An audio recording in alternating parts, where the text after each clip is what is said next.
And the fish are hitting the jig real good.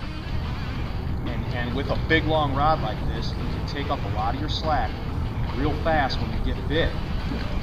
And not only that, but you really control the fish in the fight. Still using 20-pound fluorocarbon line. This is just real heavy Suffix fluorocarbon, and I'm using a big 7.5-foot rod. This is a Daiwa Zillion flipping stick, and the reason for that is that a lot of times the fish will hit your bait and they'll swim out off the bank with your bait. A lot of times you'll throw it by an object or a piece of cover, and the fish thump it real hard, and then you get 3 or 4 cranks of slack in your line before you set the hook.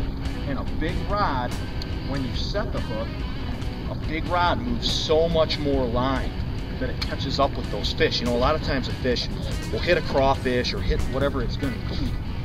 In this case, your jig up by that seawall or up by a piece of cover, and he swims off. And I think the reason for that is that a bass knows if he grabs a crawfish wrong and it scoots out of his mouth, if he's sitting up against the seawall, up against the rocks, there's a good chance that crawfish will scoot back in the rocks.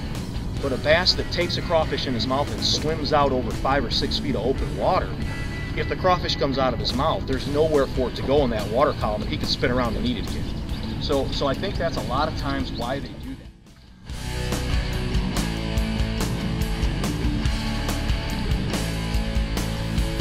You can hoist bigger fish in too. So again, you know, you hear about fishermen fishing all these places with really heavy cover using big stout tackle, but if you can get away with fairly big tackle all year round, it's the way to go. You make a lot better presentation, and you really control the fish.